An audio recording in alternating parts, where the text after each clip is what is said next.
Hello everyone. हम लोग कर रहे हैं यूपीएससी मिशन 2023 की तैयारी हिंदी मीडियम से और 11 अगस्त 2022 के रिगार्डिंग जितने भी इंपॉर्टेंट पॉइंट्स बनेंगे द हिंदू न्यूज़पेपर से उन सबको हम लोग कवर करेंगे। प्रारंभिक परीक्षा है तो ये सारे तथ्य देखेंगे और मुझे उम्मीद है कि आप डेली बेसिस पे जो है न्यूज़पेपर पढ़ रहे हो, नोट्स भी बना रहे हो और बहुत सारे पॉइंट्स नोट कर रहे हो। तो इस सीरीज का एकमात्र लक्ष्य है जिसे मैंने शुरू किया था 1 जून 2022 से। पीछे के सारे वीडियोज़ आपको डेट वाइज मिल जाएंगे। एक ही प्लेलिस्ट है यूपीएससी प्रीलिम्स फैक्ट्स करके उसमें। तो जो यहाँ पे मैं पॉइंट्स बताता हूँ ये पॉइंट्स आपके नोट्स में होने चाहिए। अगर नहीं है तो आप इसे ऐड ऑन कर सकते हो, रिवाइज भी कर सकते हो। चलिए आज के सारे पॉइंट्स को देखते हैं। तो ये सारे पॉइंट्स हम देखेंगे। प्रारंभिक परीक्षा हेतु तथ्य में केंद्र सरकार द्वारा राज्यों के लिए 16 लाख करोड़ जारी। जिला स्तर पर अल्पसंख्यकों की जो है शिनाख्त। नियम 267 क्या है? क्लब या मॉडल आवासीय विद्यालय। भारत निर्वाचन आयोग द्वारा समावेशी चुनाव पर वर्चुअल रीजनल फोरम की बैठक का आयोजन, इसको समझेंगे। फिर इसके अलावा हम समझेंगे इसमें शहरी आवास योजना को 2024 तक जारी रखने की मंजूरी। सरकारी ई मार्केट प्लेस पर सहकारी समितियां, संयुक्त राष्ट्र प्रतिबंध शासन व्यवस्था, प्रौद्योगिकी नवाचार केंद्र, डिजिटल कॉमर्स के लिए ओपन नेटवर्क, ब्लू बैंड और इको स्ट्रेस। ये सारे के सारे पॉइंट्स देखेंगे। फिर हम समझेंगे इसमें विश्व शेर दिवस, बटरफ्लाई माइंस और लंपी त्वचा रोग के लिए स्वदेशी टीका। मतलब टोटल 15 पॉइंट आज के रिगार्डिंग हम देखने वाले हैं। फटाफट से सारे पॉइंट्स को एक एक करके देखते हैं। प्रारंभिक परीक्षा हेतु तथ्य में केंद्र सरकार द्वारा राज्यों के लिए 1.16 लाख करोड़ जारी। कॉन्टेक्स्ट है, केंद्र सरकार ने इस वित्तीय वर्ष में राज्यों को सुनिश्चित माल और सेवा कर जीएसटी मुआवजे की अवधि समाप्त होने के बाद इस वित्तीय वर्ष में राज्य सरकारों की पूंजीगत व्यय क्षमताओं को आगे बढ़ाने में मदद करने के लिए धनराशि यानी सामान्य राशि से दोगुना जारी की है। केंद्र द्वारा फ्रंट लोडेड दृष्टिकोण, राज्यों को अपने पूंजीगत व्यय को बढ़ाने के लिए, खर्च और विकास को बढ़ावा देने के लिए प्रोत्साहित करने के लिए केंद्र द्वारा फ्रंट लोडेड दृष्टिकोण अपनाया गया है। राज्यों को केंद्र से समाप्त होने वाला राजस्व की बात करें तो हस्तांतरण करों में राज्यों का हिस्सा सकल कर राजस्व होता है, अतिरिक्त बजटीय से करों के राज्यों के हिस्से के रूप में। योजना से संबंधित अंतरण, योजना व्यय से बजट आवंटन के आधार पर केंद्र प्रायोजित योजनाओं के लिए ये सारी चीज़ें दी जाती हैं। इसके अलावा इसमें होता है वित्त आयोग अनुदान, बजट आवंटन के आधार पर अंतरण व्यय और अन्य व्यय से राज्यों को हस्तांतरण के रूप में। अन्य अंतरण में बजट आवंटन के आधार पर अन्य अनुदान या ऋण, ये सारे होते हैं। 15वें वित्त आयोग की सिफारिश को अगर हम समझें तो ऊर्ध्वाधर अंतरण केंद्र से राज्यों के लिए 2021-22 से शुरू होने वाले 5 साल की अवधि के लिए करों के विभाज्य पूल में राज्यों की हिस्सेदारी 41% है। क्षैतिज हस्तांतरण राज्यों के बीच आवंटन आयोग ने जनसंख्यकीय प्रदर्शन के लिए 12.5%, आय के लिए 45%, जनसंख्या और क्षेत्र में प्रत्येक को 15%, वन और पारिस्थितिकी के लिए 10%, कर और वित्तीय प्रयासों के लिए 2.5% भारांकों का सुझाव दिया है। ये 15वें वित्त आयोग का सिफारिश है। अगला है पॉइंट इसमें जिला स्तर पर अल्पसंख्यकों की शिनाख्त मतलब पहचान। कॉन्टेक्स्ट रैली में सुप्रीम कोर्ट ने कहा कि जिला स्तर पर अल्पसंख्यकों की शिनाख्त यानी कि रिकॉग्निशन ऑफ माइनॉरिटीज़ करना कानून के विपरीत है। केरल शिक्षा विधेयक मामले 1958 में सुप्रीम कोर्ट ने ब्लॉक या जिला स्तरों पर अल्पसंख्यकों की शिनाख्त करने को खारिज कर दिया है। टीएमए पाई केस 2008 में सुप्रीम कोर्ट ने कहा था कि भाषाई और धार्मिक अल्पसंख्यक राज्य को एक इकाई मानते हुए निर्धारित किए जाते हैं, न कि राष्ट्रीय स्तर पर। भारत ने अल्पसंख्यक को समझे तो मान्यता है वर्तमान में केवल केंद्र सरकार द्वारा राष्ट्रीय अल्पसंख्यक आयोग अधिनियम 1992 एनसीएम एक्ट 1992 की धारा 2C के तहत अधिसूचित समुदायों को अल्पसंख्यक माना जाता है। 2014 में मुस्लिम, ईसाई, सिख, बौद्ध, पारसी और जैन को अल्पसंख्यक समुदायों के रूप में अधिसूचित किया गया था। संवैधानिक स्थिति अगर समझे तो संविधान अल्पसंख्यक शब्द को परिभाषित नहीं करता है। आर्टिकल 29 है, विशिष्ट भाषा, लिपि और संस्कृति के संरक्षण का अधिकार या धार्मिक और भाषाई अल्पसंख्यकों दोनों को सुरक्षा प्रदान करता है। जरूरी नहीं कि इसका दायरा केवल अल्पसंख्यकों तक ही सीमित हो। आर्टिकल 30 है कि अपनी पसंद के शैक्षणिक संस्थानों की स्थापना, प्रशासन का अधिकार, इसके तहत सुरक्षा केवल अल्पसंख्यकों, धार्मिक या भाषाई तक ही सीमित है। इसके अलावा इसमें नेक्स्ट अगला पॉइंट है आर्टिकल 350 भी है कि इसके तहत भारत के राष्ट्रपति द्वारा नियुक्त भाषाई अल्पसंख्यकों के लिए एक विशेष अधिकारी का प्रावधान करते हैं। ये नियम 267 क्या है ये भी चर्चा में। कॉन्टेक्स्ट है कि उपराष्ट्रपति एम वेंकैया नायडू ने अपने विदाई भाषण में सदस्यों के नियम 267 रूल 267 को लागू करने की अनाधुत मांग के खिलाफ वकालत की। यह नियम संसद में अन्य महत्वपूर्ण मुद्दों पर चर्चा करने के लिए दिन के कामकाज को निलंबित करने की अनुमति देता है। संबंधित मुद्दा सदन के अन्य नियमों को निलंबन को नियोजित ठहराने वाले दुर्लभतम मामलों में राज्यसभा के लिए नियम 267 का सहारा लेना चाहिए। सदन में व्यवधान की स्थिति 1978 के बाद से पहले 17 वर्षों में राज्यसभा की वार्षिक उत्पादकता 100% से अधिक रही। इसके बाद वर्ष 2018 में सबसे कम वार्षिक उत्पादकता 40% दर्ज की गई है। सांसदों के सामने चुनौतियों की बात करें तो व्यवधान सदस्यों को सदन में बोलने की अनुमति नहीं देते हैं, जिससे उनका बोलने का उत्साह कम हो जाता है। स्थायी समितियों की बैठकों में भाग लेने वाले सदस्यों का कम प्रतिशत। सही तरीके से अच्छा भाषण, अच्छी तरह से तर्क और आंकड़ों, उदाहरणों या केस स्टडी द्वारा समर्थित देने वाला वक्ता पर शायद ही कभी पर्याप्त ध्यान दिया जाता है। खबरों में सिर्फ हंगामा, अराजकता की राजनीतिक सुर्खियां बटोरती हैं। आवश्यकता, पीठासीन अधिकारी अपने पक्षों में विशेष रूप से शून्यकाल और प्रश्नकाल के लिए बंद कमरों में कार्यवाही कर सकते हैं। इस तरह की चीज़ें हैं। ये चर्चा में है एकलव्य मॉडल आवासीय विद्यालय। कॉन्टेक्स्ट है जनजातीय मामलों के मंत्रालय द्वारा एकलव्य मॉडल आवासीय विद्यालय EMRS Eklavya model residential schools के छात्रों के साथ संवाद, एक वर्चुअल बातचीत का आयोजन किया गया था। एकलव्य मॉडल आवासीय विद्यालय के बारे में थोड़ा सा समझते हैं। तो एकलव्य मॉडल आवासीय विद्यालयों की शुरुआत 1997-98 में आवासीय विद्यालयों के रूप में दूरस्थ क्षेत्रों, उच्च आदिवासी आबादी वाले में अनुसूचित जनजाति के छात्रों को गुणवत्तापूर्ण शिक्षा, माध्यम उच्च स्तर की शिक्षा प्रदान करने के लिए की गई थी। 50% से अधिक अनुसूचित जनजाति आबादी वाले प्रत्येक ब्लॉक और न्यूनतम 20,000 जनजाति आबादी पर एक एकलव्य मॉडल आवासीय विद्यालय होगा। प्रावधान संविधान के अनुच्छेद 275(1) के तहत प्रदान किए गए अनुदानों द्वारा स्थापित। EMRS का परिचालन करने हेतु नवोदय विद्यालय समिति के समान जनजातीय कार्य मंत्रालय के तहत एक स्वायत्त सोसाइटी की स्थापना की जाती है। देश की कुल आबादी का 8.6% यानी 11 करोड़ अनुसूचित जनजाति हैं। तो Eklavya model residential school to provide quality education in tribal areas, ये इंपॉर्टेंट है। अगला इसमें पॉइंट है कि भारत निर्वाचन आयोग द्वारा समावेशी चुनाव पर वर्चुअल रीजनल फोरम की बैठक का आयोजन। तो इसका कॉन्टेक्स्ट क्या है? कॉन्टेक्स्ट है भारत निर्वाचन आयोग द्वारा हमारे चुनाव को समावेशी, सुलभ, सहभागी बनाना विषय पर एशियाई क्षेत्रीय मंच की एक वर्चुअल बैठक की मेजबानी की गई। क्षेत्रीय मंच की बैठक आने वाले महीनों में मैक्सिको के नेशनल इलेक्टोरल इंस्टीट्यूट द्वारा आयोजित होने वाले चुनावी लोकतंत्र के लिए शिखर सम्मेलन से पहले आयोजित किया गया। इसका उद्देश्य दुनिया भर के अंतर्राष्ट्रीय संगठनों और चुनावी निकायों के बीच तालमेल पैदा करना और दुनिया में चुनावी लोकतंत्र को मजबूत करने के लिए बौद्धिक संस्थागत लामबंदी को बढ़ावा देना है। पिछले साल लोकतंत्र के लिए पहला शिखर सम्मेलन संयुक्त राज्य अमेरिका द्वारा देश में लोकतंत्र को नवीनीकृत करने और विदेशों में निरंकुशता का सामना करने के लिए विषय पर आयोजित किया गया था। लोकतंत्र के संबंध में भारत की स्थिति को समझें तो फ्रीडम हाउस 2021 की रिपोर्ट ने भारत को केवल आंशिक रूप से स्वतंत्र, पार्शली फ्री देश के रूप में रखा है। वी डेम रिपोर्ट ने भारत को चुनावी निरंकुशता, इलेक्टोरल ऑटोक्रेसी बताया है। Global state of democracy 2021 report Bharat को 10 सबसे पीछे खिसकने, एक अधिक गंभीर और जानबूझकर लोकतांत्रिक शरण वाले लोकतंत्रों में से एक श्रेणी में शामिल किया गया था। अगला पॉइंट है शहरी आवास योजना को 2024 तक जारी रखने की मंजूरी। कॉन्टेक्स्ट है कि केंद्रीय मंत्रिमंडल ने प्रधानमंत्री आवास योजना शहरी PMAYU को 31 दिसंबर 2024 तक जारी रखने के आवास और शहरी कार्य मंत्रालय के प्रस्ताव को मंजूरी दे दी है।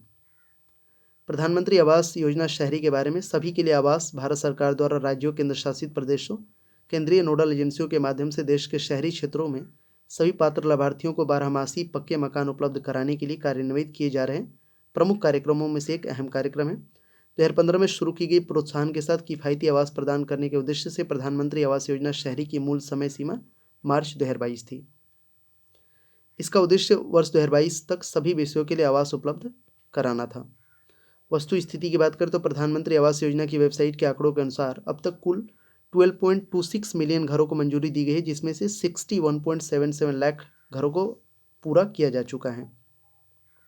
दिसंबर 2021 में कैबिनेट ने ग्रामीण आवास योजना PMAY ग्रामीण को मार्च 2024 तक बढ़ाने को मंजूरी दी थी।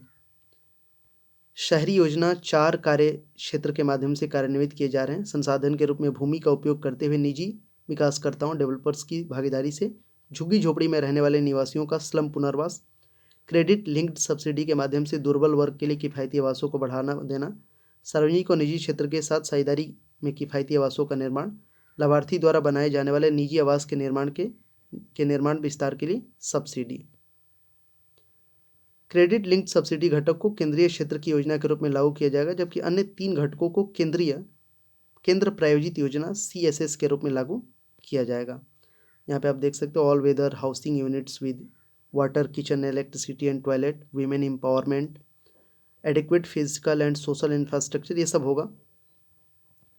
PMAY फीचर्स हैं ये।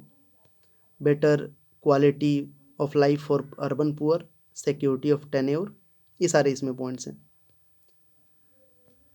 सरकारी ई मार्केट प्लेस पर सहकारी समितियाँ, कॉन्टेक्स्ट है कि सहकारी समितियों को सरकारी मतलब गवर्नमेंट ई मार्केट प्लेस पर जोड़ा गया है। इससे इन समितियों को जो है अन्य सरकारी एजेंसियों की तरह GM पोर्टल पर खरीदारी करने की अनुमति मिली है। अब तक सहकारी समितियां खुले बाजार से खरीदारी कर रही थी।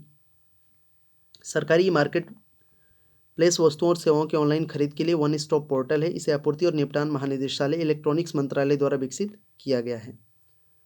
थोड़ा सा समझते हैं सहकारी समितियों के बारे में। सहकारी समितियाँ क्या होती हैं? तो सहकारी समिति कोऑपरेटिव सोसाइटी संयुक्त स्वामित्व और लोकतांत्रिक रूप से नियंत्रण के माध्यम से अपने सामूहिक आर्थिक, सामाजिक और सांस्कृतिक आवश्यकताओं और आकांक्षाओं को पूरा करने के लिए स्वेच्छा से एकजुट हुए व्यक्तियों का एक स्वायत्त संघ होती है। इन समितियों में लाभकारिता की आवश्यकता, समिति के सदस्यों की आवश्यकताओं और समुदाय के व्यापक हितों से संतुलित होती हैं। सहकारी समितियों से संबंधित संवैधानिक प्रावधान। संविधान 97वां संशोधन अधिनियम 2011 के माध्यम से भारत में कार्यरत सहकारी समितियों के संबंध में संविधान के भाग 9 ने नगरपालिका के ठीक बाद एक नया भाग 9 भी जोड़ा गया। इसी संशोधन द्वारा संविधान के भाग 3 के अंतर्गत अनुच्छेद 19(1)(c) में भारत के सभी नागरिकों को संगम या संघ के साथ साथ सहकारी समिति बनाने का मूल अधिकार अंतः स्थापित किया गया।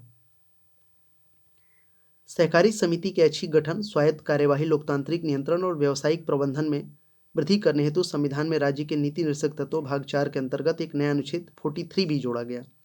भारत सरकार द्वारा वर्ष 2002 में बहुराज्य सहकारी समिति अधिनियम multi state cooperative societies act लागू किया गया और सहकारी समितियों को स्वायत्त, स्वतंत्र और लोकतांत्रिक संगठन के रूप में प्रोत्साहित करने और इनके विकास के लिए सहयोग करने हेतु वर्ष 2002 में राष्ट्रीय सहकारी नीति भी तैयार की गई, जिससे ये सहकारी समितियाँ देश के सामाजिक आर्थिक विकास में अपनी उचित भूमिका निभा सके। तो ये देख सकते हैं आप, GM government e market place, efficient, transparent, inclusive.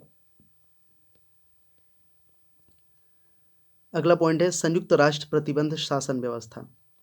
Bharat ने संयुक्त राष्ट्र को से कहा है कि संयुक्त राष्ट्र के प्रतिबंध शासन व्यवस्था यूनाइटेड नेशंस सैंक्शंस रेजिम की विश्वसनीयता अब तक के सबसे निम्न स्तर पर पहुंच चुकी है। दोहरे मानकों और निरंतर राजनीतिकीकरण ने प्रतिबंध व्यवस्था की विश्वसनीयता को सर्वकालिक निचले स्तर पर पहुंचा दिया है। प्रतिबंध व्यवस्था के साथ समस्याएं। दोहरे मापदंड। चीन, पाकिस्तान, अफगानिस्तान जैसे कुछ देशों और संयुक्त राष्ट्र सचिवालय द्वारा आतंकवाद के खिलाफ चयनात्मक और दोहरे मानकों को अपनाया जा रहा है। चीन आतंकी सूचीकरण, टेरर लिस्टिंग पर रोक लगाने का चीन का निर्णय। पाकिस्तान द्वारा अफगानिस्तान में तालिबान शासन के आतंकवादी कृत्यों का महिमा मंडन। पाकिस्तान द्वारा काबुल में गुरुद्वारे पर हमलों के आरोपी ISIS, खुरासन सहित अन्य आतंकवादी समूहों को आश्रय प्रदान किया जा रहा है। ये सारी चीज़ें हैं। पाकिस्तान और अफगानिस्तान आधारित लश्कर-ए-तैयबा और जैश-ए-मोहम्मद के शीर्ष नेतृत्व सहित UNSC द्वारा निर्दिष्ट आतंकवादी सूची में कई आतंकवादियों को जोड़ने के अपने प्रयासों पर चीन द्वारा बार बार अवरोध और तकनीकी रोक लगाई गई है। उदाहरण के लिए चीन के लश्कर-ए-तैयबा के उपप्रमुख अब्दुल रहमान मक्की को सूचीबद्ध करने के भारत और अमेरिका के हालिया संयुक्त प्रस्ताव को विफल कर दिया। आतंकवाद पर संयुक्त राष्ट्र महासचिव की रिपोर्ट। मध्य और दक्षिण एशिया खतरों पर रिपोर्ट के भाग में केवल ISIL का उल्लेख किया गया, जबकि भारत को लक्षित करने वाले संबंध आतंकवादी समूहों का कोई जिक्र नहीं है।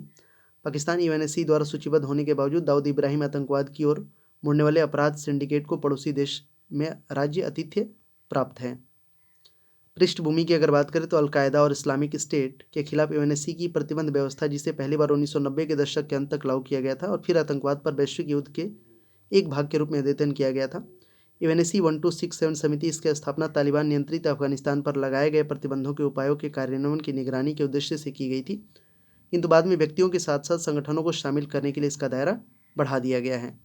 ये सारी चीज़ें। आवश्यकता की बात करें, बिना कोई कारण बताए लिस्टिंग अनुरोधों पर रोक लगाने और ब्लॉक करने की परंपरा होनी चाहिए।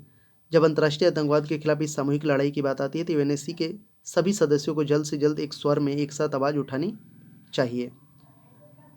प्रौद्योगिकी नवाचार केंद्र की बात करें तो कॉन्टेक्स्ट है संयुक्त भारत अमेरिका अनुसंधान परियोजनाओं को प्रौद्योगिकी नवाचार केंद्रों, टेक्नोलॉजी इनोवेशन हब्स के माध्यम से लागू किया जाएगा। प्रौद्योगिकी नवाचार केंद्रों के बारे में अगर बात करें तो प्रौद्योगिकी नवाचार केंद्र राष्ट्रीय अति अति विषयक साइबर भौतिकी प्रणाली mission, national mission on interdisciplinary cyber physical system के अंतर्गत आते हैं। इनका उद्देश्य अपेक्षित बुनियादी ढांचा, टेस्ट बेड और डेटा सेट प्रदान करना, सहयोग को सक्षम करना और विनिमय कार्यक्रमों को प्रोत्साहित करना है। NMICPS को 2008 में 5 साल की अवधि के लिए अकादमिक, उद्योग, सरकार सहयोग को सक्षम करने, CPS कार्यान्वयन के लिए तकनीकी सहायता प्रदान करने के लिए लॉन्च किया गया था। NMICPS के अंतर्गत प्रौद्योगिकी विकास, मानव संसाधन और कौशल विकास, उद्यमिता, नवाचार और अंतर्राष्ट्रीय सहयोग गतिविधियां शामिल हैं। कैबिनेट अप्रूव्स इसको 6 दिसंबर 2018 को। National mission on interdisciplinary cyber physical systems, इसमें ये सारी चीज़ें होती हैं। Address increasing technology requirements of society according to international trends. 15 technology and 6 application innovation hubs, 4 technology translation research hubs to set up, outlay of 3,660 crore for a period of 5 years। ये सारी चीज़ें to accelerate entrepreneurship startup ecosystem. अगला है digital commerce के लिए open network. Microsoft सरकार के नेतृत्व वाले डिजिटल कॉमर्स के लिए ओपन नेटवर्क में शामिल होगा। उद्योग संवर्धन और आंतरिक व्यापार विभाग द्वारा लॉन्च किए गए ONDC का उद्देश्य डिजिटल कॉमर्स को विकेंद्रीकरण और लोकतंत्रीकरण करना है। देश के किसी भी हिस्से में अमेजन और फ्लिपकार्ट की भांति छोटे व्यापारियों और मॉम एंड पॉप स्टोर को उपभोक्ताओं तक पहुंचने की अनुमति देगा। यह एक ओपन सोर्स प्लेटफॉर्म है। डिजिटल पेमेंट में UPI की तरह ई-कॉमर्स में काम करेगा। इस प्लेटफॉर्म का समन्वय भारतीय गुणवत्ता परिषद द्वारा प्रदान किया जाएगा। ONDC की आवश्यकता, भारत में ई-कॉमर्स की वैश्विक कारोबारी का दबदबा बढ़ रहा है, जिससे छोटे कारोबारियों का प्रवेश मुश्किल हो गया है। ONDC की नज़र एक ऑपरेटर संचालित प्लेटफॉर्म केंद्रित मॉडल से एक सुविधा संचालित inter operable open network model में बदलने पर है। ONDC यही है, open network for digital commerce. इसके बारे में आप पढ़ लेना। Once ONDC is implemented, a user shopping on any app that is registered with the network will see products from the catalogs of multiple sellers, e-commerce apps, listed local stores, small merchants among others, and can choose who they want to purchase from। यहाँ पे है existing platform centric model और ये feature open network model. ये देख लेना आप ये कैसे काम करता है। Blue bond. हाल ही में भारतीय प्रतिभूति और विनिमय बोर्ड सेबी ने संधारणीय वित्त के लिए ब्लू बॉन्ड प्रस्तावित किए हैं। ब्लू बॉन्ड के बारे में, ब्लू बॉन्ड्स समुद्र और संबंधित पारिस्थितिकी तंत्र की रक्षा हेतु परियोजनाओं को वित्त पोषित करने के लिए जारी की जाने वाली संधारणीय बांड होते हैं। यह बांड संवहनीय मत्स्य पालन, प्रवाल भित्तियों और अन्य संवेदनशील पारिस्थितिकीय तंत्रों की सुरक्षा अथवा प्रदूषण अम्लीयकरण को कम करने वाली परियोजनाओं के लिए जारी किए जा सकते हैं। यह SDG 14 जल के नीचे के जीवन की दिशा में प्रगति को प्रेरित करेगा। सतत विकास के लिए संयुक्त राष्ट्र महासागर विज्ञान दशक 2021 से 30 को घोषित पहला ब्लू बॉन्ड 2018 में सेशल्स गणराज्य सॉवरेन ब्लू बॉन्ड जारी किया गया था।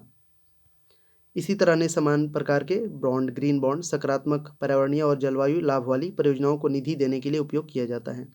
तो समुद्र से रिलेटेड इसमें चीज़ें आती हैं। The Seychelles model, world's first sovereign blue bond, supported by World Bank, partial guarantee and GF concessional loan. ECOSTRESS, NASA का इकोसिस्टम और स्पेस स्टेशन पर spaceborne thermal radiometer experiment ECOSTRESS वनाग्नि के पीछे के pattern और कारणों को समझने में मदद कर रहा है। इसका विवरण दिया है। इको स्ट्रेस वनस्पति द्वारा पानी के उपयोग की प्रभावशीलता, पानी के तनाव और गर्म जलवायु के अनुकूल होने वाले उनकी क्षमता का अध्ययन करने के लिए एक बहुत तरंग दर इमर्जिंग स्पेक्ट्रोमीटर है। पौधे द्वारा पानी छोड़ने की दर को मापकर आने वाली वनाग्नि की तीव्रता को मापा जा सकता है। स्पेक्ट्रोमीटर एक ऑप्टिकल उपकरण होता है जिसका उपयोग विद्युत चुंबकीय स्पेक्ट्रम के एक विशिष्ट हिस्से पर प्रकाश के गुणों को मापने के लिए किया जाता है। ये देख सकते हैं आप यहाँ से इसका H fixtures, scan mirror, flight reasonable gravel fixtures, ये सारी चीज़ें हैं। विश्व शेर दिवस प्रतिवर्ष 10 अगस्त को वर्ल्ड लॉयंस डे के रूप में मनाया जाता है। 5 दशकों के दौरान वैश्विक शेरों की आबादी में लगभग 95% की कमी आई है, जिससे इसके संरक्षण की दिशा में काम करने की आवश्यकता है। विश्व शेर दिवस शेरों के संरक्षण पर जोर देता है। यह दिवस शेरों के सामने आने वाले खतरों के बारे में जन जागरूकता बढ़ाने, उनके प्राकृतिक आवास की रक्षा करने और अधिक आवासों का निर्माण करने पर बल देता है। शेर के बारे में अगर समझें तो साइंटिफिक नेम है पैंथरा लियो। बाघ के बाद शेर दूसरी सबसे बड़ी बिल्लियां हैं। वे समूह में रहते हैं। शेर के 2 प्रजातियों अफ्रीकी शेर पैंथरा लियो, एशियाई शेर पैंथरा लियो पर्सिका में विभाजित किया गया है। शेर एक शीर्ष किस्टोन शिकारी है। आयुसीन की स्थिति की बात करें तो एशियाई शेर लुप्तप्राय और अफ्रीकी शेर संवेदनशील। भारत गिरवन गुजरात अफ्रीका के बाहर शेरों की एकमात्र जंगली आबादी का घर है। भारत में शेरों की आबादी लगातार बढ़ रही है। 2015 और 2020 के बीच इनकी संख्या 523 से बढ़कर 674 हो गई थी। नर और मादा में अंतर, नर के सिर के चारों ओर घने बाल होते हैं जबकि मादा के पास नहीं होते हैं। ये सारी चीज़ें होती हैं। एशिया और अफ्रीकी शेर के बीच का अंतर, नर एशियाई शेर आयाल अर्थात शेर आदि जानवरों के गले पर बाल अफ्रीकी शेर के पूर्ण आयाल की तुलना में अपेक्षाकृत छोटा और विरल और गहरा होता है। तो लॉयन पंथरा लियो यहाँ से आप देख सकते हैं कहाँ कहाँ है ये। Asian Asiatic lion endangered wild African lion vulnerable, तो ये गुजरात है यहाँ पे। Gir forest is home to the only wild population of lions outside of Africa. 10 अगस्त को मनाया जाता है world lions day. The lion is a large cat of the genus Panthera native to Africa and इंडियाई होता है यहाँ पे। Got it. तो ये देख लीजिएगा, इसका हिस्ट्री यहाँ से पढ़ लीजिएगा। बटरफ्लाई माइन्स, यूके के रक्षा मंत्रालय ने यूक्रेन में चल रहे युद्ध में अपने खुफिया आकलन डोनेट्स्क और क्रामाटोस्क में रूसी सेना द्वारा PFM-1 श्रृंखला बटरफ्लाई माइन्स के संभावित उपयोग पर चेतावनी दी है। PFM-1 PFM-1S दो प्रकार की सैनिक रोधी बारूदी सुरंगें हैं जिन्हें आमतौर पर बटरफ्लाई माइन्स या ग्रीन पैरेट कहा जाता है। यह नामकरण सुरंगों के आकार और रंग के आधार पर किए गए हैं। PFM-1 PFM-1S सुरंगों के बीच मुख्य अंतर यह है कि PFM-1S एक 100 विस्फोटक तंत्र के साथ आता है जो 1 से 40 घंटों के भीतर सक्रिय हो जाता है। तो यहाँ से आप देख सकते हैं इस तरह का। अगला इंपॉर्टेंट है लंपी त्वचा रोग के लिए स्वदेशी टीका। कॉन्टेक्स्ट है कि केंद्रीय कृषि और किसान कल्याण मंत्री ने पशुओं को गांठदार त्वचा रोग, लंपी त्वचा रोग, लंपी स्किन डिजीज LSD को से बचाने के लिए स्वदेशी वैक्सीन प्रोवैक एंड को लॉन्च किया है। इस वैक्सीन को राष्ट्रीय अश्व अनुसंधान केंद्र हिसार हरियाणा द्वारा भारतीय पशु चिकित्सा अनुसंधान संस्थान इज्जतनगर बरेली के सहयोग से विकसित किया गया। इसको देख लेना, बहुत इंपॉर्टेंट है।